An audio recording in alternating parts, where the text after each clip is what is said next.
Goody. Can't wait. There he is. Ladies and gentlemen, I welcome you to the most senior Republican in Pennsylvania, member of the House of Representatives in our great state of Pennsylvania. In my district here, my representative, Glenn GT Thompson. Thank you so much for joining us. I'm so honored to have you here, and it's great on the eve of this election to be able to talk to you. Well, hey, Rob, Carlos, I'm thrilled to be with you all too. Thank you for what you're doing here. This is all about the restoration of American greatness. That's what Tuesday comes down to. It's a choice between a continued transformational slide led by liberal socialist Democrats quite frankly, of our state and our nation, but especially in Washington. And these folks are, I mean, they're unashamed. What the things that they have done to our nation. I don't care how you measure it, economically, morally, uh, national defense, across the board. The choices have been never more stark or striking, actually, of choice between continued transformation or a restoration to American greatness. I couldn't agree more. I think, I'm 38. To me, this in many ways feels even more significant than sort of the presidential elections we've had because we see sort of the exponential increase of bad decisions from the Democrat and even more authoritarianism attached to it. We could see one of the things that I've found striking is look at the economic situation that people are in. Imagine that you're a Democrat and you voted for Biden or you voted for people in the Democratic Party and you're struggling economically. Their message to you right now is, no, you're wrong. Everything's going great. This is a strong economy. Can you talk a little about how the message for Republicans going forward, even economically, even people traditionally that maybe wouldn't consider Republican, at least Republicans are concerned about the economy and trying to help people out? No, absolutely. In fact, we've been working for 2 years, and I will say, the buyer's remorse on President Biden began before Election Day 2 years ago. That's one of the perils of this early voting that liberal Democrats could be pushing. I mean, that's like calling the football game at the end of the third quarter. You just never know. I wish they'd have done that when Penn State played Ohio State. Uh, but a prime example, right? Ohio, between Penn State mistakes and Ohio State's being a good team, they come out with a convincing win because they played all four quarters, and that's what. Yeah, and so I think there was buyer's remorse with early voting back in 2020, by Democrats who, quite frankly, never got a chance to see that final, let alone just the final presidential debate that occurred. And so, yeah, we have been working for 2 years as a Republican caucus in the House of Representatives in Washington of preparing to govern. It's all under a document. We call it Commitment to America. If folks go online and they want to bring that up, it's very transparent. It's out there. When it first came up, and this has been led by Leader McCarthy, I wanted to make sure as a senior member, as someone who's going to be a chairman on after Tuesday of the House Agriculture Committee. First time we'll have an Agriculture Committee chairman from Pennsylvania since Edwin Drake drilled oil in 1859. Well, It's our number one issue, too, right? It's about food, fiber, building materials, energy resources. It's about rural America. I wanted to make sure that the commitment to America was more than a bumper sticker slogan. And so to me, what was the most valuable is it prepares us to govern. And so we've had this 2 year conversation with the American people. I've had it not with my constituents, certainly in my area of leadership with agriculture. I've talked actually with farmers and ranchers across the country, and certainly starting here at home in the Keystone State, and to find out, what do Pennsylvania families and American families expect? What do they know that they deserve, not what they're getting right now under this liberal, socialist, democratic leadership. This is not my grandmother's Democratic Party. I mean, they are. This is more something closer to Cuba, Venezuela. And you pick the country. And so I'm really proud of the commitment to America. We worked hard at this for 2 years. We methodically did it, and at the end of the day, I attended a meeting with a great American, Newt Gingrich, that was it's probably been a month ago now. And Newt is a great American. He doesn't have a small ego though. He's a pretty big guy from that perspective, and he has every right because he's done some really great things for this nation. But he compared the commitment to America with the contract with America, or a commitment to America with the contract for America, and he felt very strongly commitment to America was much better and much better document, and that's saying something, right? So we tried to do this in a way that was pretty straightforward, and I'll start economically because that's what you asked about. But the pillars that are out there, there only are four of them. Yeah, go for it. That we've kind of laid this under. An economy that's strong. That's not what we have today, right? We've got inflation now that's 8.5%, 41-year high. We have families out there making terrible, in an awful situation, sitting around their family table this morning, deciding can they afford gas or can they afford groceries? I mean, basic things like that. And shell shock when they go to the mailbox today and they see what their home heating oil bill is, it just totally upset the cart for them economically. But we have a better vision for that, an economy that's strong, a nation that's safe. You watch. I mean, the Democrats today have gotten lockstep, and it doesn't make sense. They should know better, right? Because safety and security is the number one job, I believe, of government at whatever level you have the privilege of serving in, from local municipalities, county, state, national level. And this effort, this movement to defund the police and to not prosecute criminals, to turn dangerous people out onto the streets. And so our second pillar, and that message came loud and clear, that is not acceptable to Pennsylvanians, not acceptable to any American families, but it's a nation that's safe. Third pillar is fundamental to this nation, right? It's why the founders came here. It's why it turns out I had a relative, I guess, on the Mayflower. They came here in search of freedom of religion, right? They came here. Those first settlers came here searching for liberty and freedom that they couldn't find where they were leaving from. And so our third pillar is a future that's built on freedom. And then finally, one that I think is really appropriate given the times of our day, where you see a raid on a former president's house, you see the harassment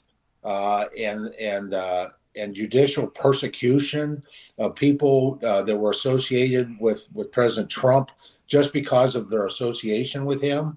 And so the fourth pillar really is a government that's accountable. And I think there's an expectation, there's a role for Congress to do oversight. There always has been. The Democrats have ignored that.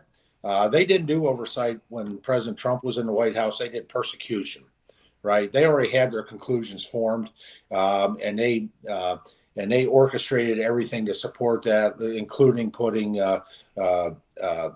Cheney and the other Kissinger. Adam Kissinger. Thank you. On that January 6th committee, they already had their conclusions written. That's not justice, and that's not appropriate. That's they didn't look at the grassroots. They never looked at the role that the person who was responsible for the security of the Capitol had on that day. And that, oh, by the way, that's the Speaker of the House. That's why the Speaker of the House's office is off the rotunda. It's not on the House side or Senate side. It's sort of that demilitarized zone in the middle. Because the Speaker is responsible for safety and security, but from the start of that January 6th, that was put hands off. And so that's the commitment to America. The commitment to America really is an economy that's strong, a nation that's safe, a future that's built on freedom, and a government that's accountable. We can talk about under specifics under those pillars because it's more than just titles. We have legislative solutions we're putting forward so that if the American people give us the privilege and the honor of once again having the majority in the House of Representatives, and I think that's going to happen. It looks like it. Then we're prepared to govern, and we want to get to work for the American people in a way that they're asking for. For you're just tuning in, we have the great Congressman Glenn GT Thompson talking with us, and he's talking with when the Republicans win here in the House, their commitment to America and the 4 pillars that they'll have going forward. Congressman, I was wondering if you could talk just briefly. There's a lot of people watching from around the country that maybe they feel, well, my specific race isn't that important because it looks like Republicans are going to win. Can you talk about the importance of getting out and winning by as much as possible, even if you think that the Republicans are going to win? Because having even more Republicans in the House, even not just a simple majority, but having even more would be better for your commitment? No, absolutely. I think it's incredibly important in the House. Obviously, the plurality we need. What makes a majority is 218 out of 435. But I want a robust. I want a record majority because I think, first of all, that's a message to our nation. It's a message to the liberal socialists that have been dictating to this country that their time is over, and a resounding, I'm a simple guy. I'm from the country here in central Pennsylvania, right? I grew up in a sporting goods store. So excuse my analogies. I want a bulletproof majority, and that's what we need to have because that'll send a message to the other side that stop this progressive slide into socialism and come and work with us. Come and work with it. It's also a message. The stronger a majority is a message to the Biden White House, because I don't know how the Biden White House is going to react when we take back the majority. And quite frankly, I believe the U.S. Senate is going to flip to Republican. It's not going to be by 60 votes, but it's 51, 52. I believe that a man that's become a good friend of mine. He actually uses me as his advisor on 2 things, on agriculture and on career and technical education. That would be Dr. Mehmet Oz. I think he's going to get elected in Pennsylvania and join Herschel Walker and a number of other folks to take back the majority. But it's a message, a robust win, Republican win, will be a message to the White House that, all right, it's time to stop the silliness that's based on political science and come to the table and work with us. Same way that I mentioned former Speaker Newt Gingrich, the same way that Bill Clinton did. Bill Clinton's first year, he was pushing off the rail far left things. Republicans take back the majority. He was practical. He came to the table. They did balanced budget. They did all kinds of great conservative, effective legislation that they enacted into law that served American families. Conservative solutions work, and they work for everybody. And so I think that's I'd like to, with a robust win, I think it puts the Biden White House at a cross section. I think that's really important. It has some potential. Right now the White House is being run by folks like Dr. Susan Rice, Valerie Jarrett, the chief of staff, Ron Klain. Yep. Yeah. And they're driving this transformation through President Joe Biden. If we take back a solid majority in the House and a plurality in the Senate, and then I think there's a question of, I think there's folks in the White House that are more concerned perhaps at that point of Joe Biden's legacy. And right now, and I think you two would both agree, the only legacy that Joe Biden has, he's made Jimmy Carter look really good. Mm-hmm. I mean, all the jokes used to be about Jimmy Carter's economic failures, right? And today it's all about Joe Biden's failures. And so he has a chance his last 2 years, to be able to work with us. And I think the stronger the majority in the House, the better to push them in that direction. And that would be good for the American people. Now, we're going to do our best, even if he doesn't do that. Even if the Biden administration stays far left, we're going to use the power of the purse. We're going to use the bully pulpit when in the majority. We're going to be putting forth good ideas that he'll have to veto. I'm hoping perhaps he may come to the table, at least on some things, and do what's good for the American people. And we could actually help him after his last 2 years have a more positive legacy going forward. I suspect that's what his wife, his sister want, and they may be influential in influencing those in the White House to bring them that direction. Carlos? GT, we'd been here before. I don't know if you remember, right? In 2020. the red tsunami. I remember people talking about how, it was going to be a red wave, and I want you to talk to us from the perspective of you being on the House floor when you realized what happened in 2020 with respect to all the election fraud and Yeah. mismanagement. And Robert and I, it clear clear as it happened last night at 11 o'clock at night. We got on the phone and Rob said to me, I got a bad feeling. I got a bad feeling. Yeah. And, no one expected the swing states to close down voting or to stop counting for hours. No one expected that. No one expected, the numbers that came in through mail-in voting, and then the mathematical disparities of that vote, as high in some states, swing states, as 75% for Joe Biden. And this is what people don't talk about.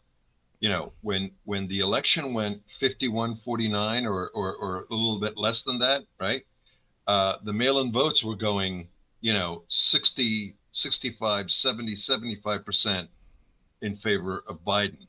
It, Explain to us or walk us through your feelings when you started to realize, boy, we went from the red tsunami to this is what they're doing. Yeah. Well, we actually did have we had I think a red wave in 2020 when you look. President Trump got more votes than any previous sitting president did. Right. So so I don't want anyone ever to be feel like they failed President Trump or failed the country from that perspective, because we got the vote out. That's what our promise was, and that's what happened. The problem was the Democrats just flooded the field too, and they did it using some questionable methods, right? And Mm-hmm.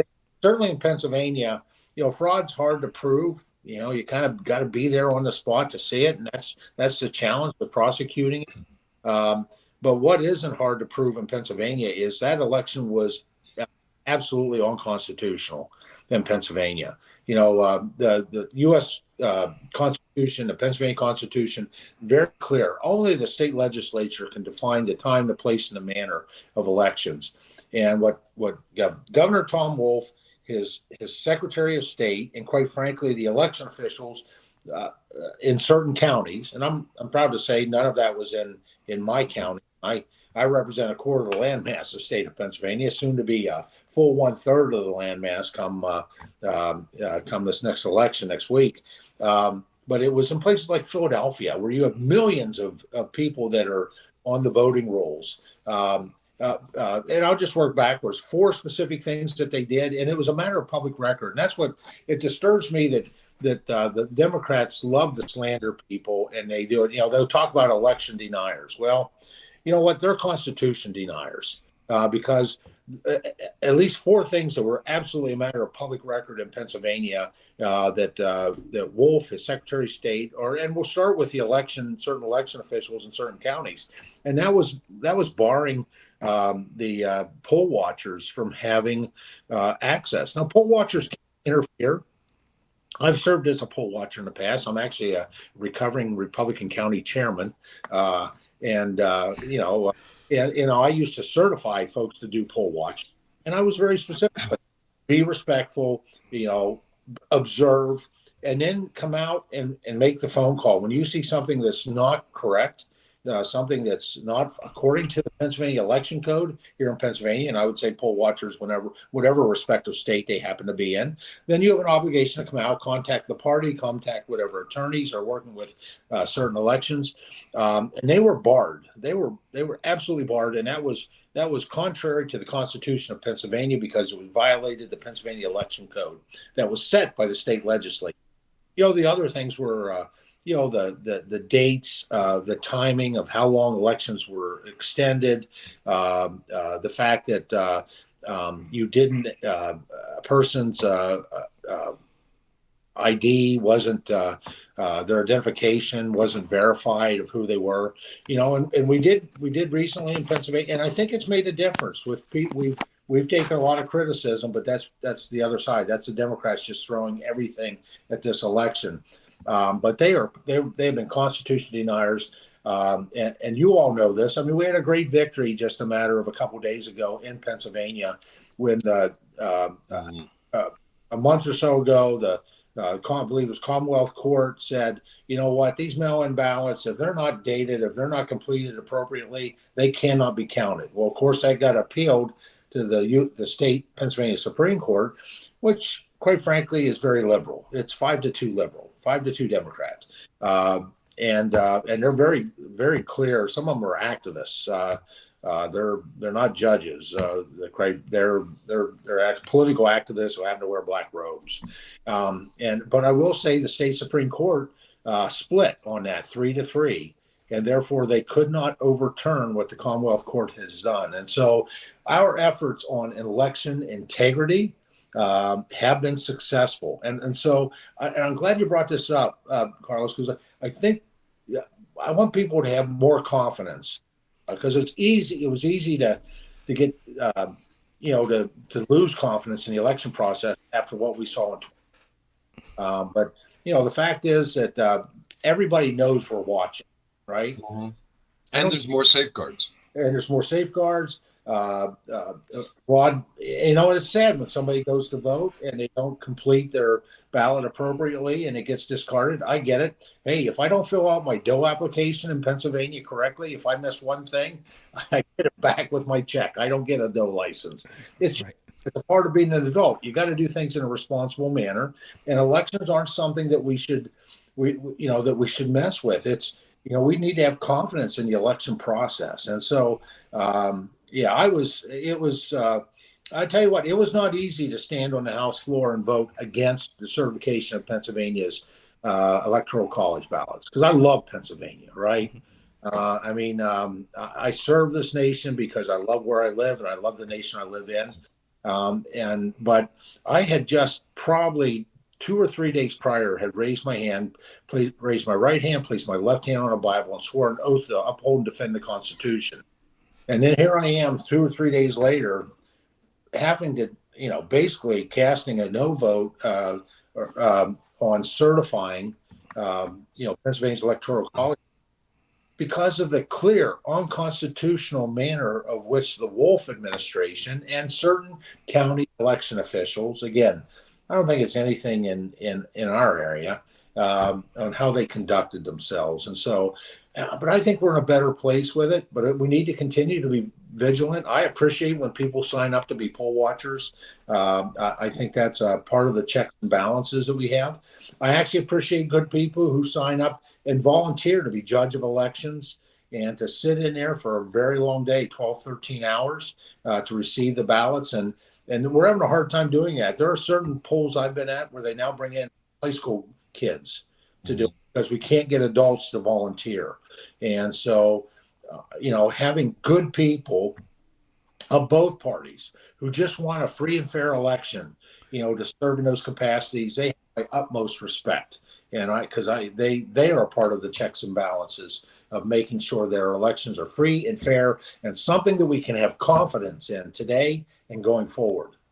And let me just say real quick, obviously there are things that we could do congressionally, things we could do as citizens to make sure elections are more secure. But right now we're 2 days out from the election. And I'm sure you agree with me, Congressman, the best buttress against this is getting out there and voting and making your voice heard. Even if you don't have confidence in the system, overwhelm the system by having the American people speak loud and proud. So don't get so depressed that you're like, working within the system won't work because I don't have confidence in it. That is absolutely the incorrect mindset to have. You should say, if you have a healthy distrust of the way the system's ran, the best thing you could do is get out there and vote and take 10 people with you to make sure that your voice is heard. No, that's right. And we all know people it's too late to register to vote now, but we all know people who are registered who may have that attitude. My vote doesn't count. My vote doesn't make a difference. Well, quite frankly, I point to a Superior Court judge race more than a decade ago where, and that's a race that gets millions of votes statewide. and this judge won by 14 votes in Pennsylvania. That's just a couple good-sized families in my congressional district. The most striking one is in all the elections that Adolf Hitler won, and the build up to him and the just terrible, evil things he did, the taking of so millions of innocent lives. There was one of those elections where he only won by one vote, and if someone would have come out and voted and exercised their vote, now obviously that was over in Europe, but that could have stopped and saved how many lives? One person's vote could have saved millions of lives, keeping that man from rising to the level where he did to do all the evil things that he did. I offer three strategies as I'm talking with folks about encouraging people to come out to vote that maybe aren't inclined to do that, even though they're registered. Number one, take them to the gas station. Oh, for God's sake, the price at the pump. Everybody should be motivated to come out and vote. There's poor farmers and truck drivers that are paying over $6 a gallon for diesel fuel, and we only have 25 days of diesel fuel in our basically to operate off of in our strategic reserve, petroleum reserves. The cost of what it takes to fill up just with regular unleaded. If that doesn't work, take them to the grocery store, because there are some shelves that are bare right now, and what is there is the cost is up significantly. I mean, just a coffee for me, the cost of coffee and bacon is enough to drive me out to the polls, right? And then the third one is my fail-safe that I always use, and I think you get them out to vote if you do gas and groceries. But the third one is the fact that how many brave Americans have raised their hands, sworn an oath, served in the military, and fought, sacrificed, and some of them died. If you don't have any other reason you can think of to come out and participate in an election, come out to honor them. Come out to honor their service and sacrifice. That alone should motivate every registered voter to come out to the polls on Tuesday. So tell us what you're doing today. Well, today I'm going to be taking off here soon, going to Latrobe, Pennsylvania, which is about it's only about 20 minutes outside my congressional district, actually, from Blairsville. We're going to be down at the airport, and we're going to do a Pennsylvania rally. Obviously, the featured speaker there is President Donald Trump, 45th President of the United States. He'll be speaking about 7 o'clock this evening. I'll be speaking a little earlier than that. I'll be joined by Doug Mastriano, who we desperately need to get across the finish line. He hasn't. Unfortunately, we've had naysayers who have not donated. So, and Josh Shapiro has been a money making machine as a liberal, getting money from all over the country. But that race is closing, and it's closing nicely. He and his running mate Kerry Del Rosso, who's going to make an incredible lieutenant governor. He will be there. Dr. Mehmet Oz. Mehmet will be there. I'll be joined by some other members of my congressional delegation that I'm the dean of. Guy Reidenthaler, that's his congressional district. John Joyce, Mike Kelly. Yep. I'm not sure who else will be joining us. I haven't heard of others, but I'm sure there will be. And we're going to have a great rally at the airport starting about 4 o'clock this afternoon. And it is a Pennsylvania rally to remember, and one as part of this home stretch into what I think is going to be as long as people come out and vote, as long as people are intentional, this could be a really great election day for Pennsylvania and for the United States of America. Yeah, I'm so excited. Congressman, if you are backstage with Dr. Oz or Mastriano or Mike Kelly or Trump, and you hand them your phone, give them the whereby address, if they want to call in, love to talk to them, love to. I can't thank you enough for coming here. I know how incredibly busy you are. I think that, you have to understand, GT being here to me represents what the Republican Party is. We don't rely on censorship. We don't rely on thinking that we're elitists that are above people. Here's someone, just little old me and Carlos, that have this little show, and we have a sitting congressman coming on the day that he's going to be with former President Donald Trump and spending some time. And I think your message is absolutely powerful, that we need to get out there and vote. And then your commitment to America being pushed through, that'll come through, is really going to change things in the positive direction. So thank you so much, Congressman, for being here. I look forward to talking to you in the future, and I hope you have a fantastic day at the rally in Latrobe there.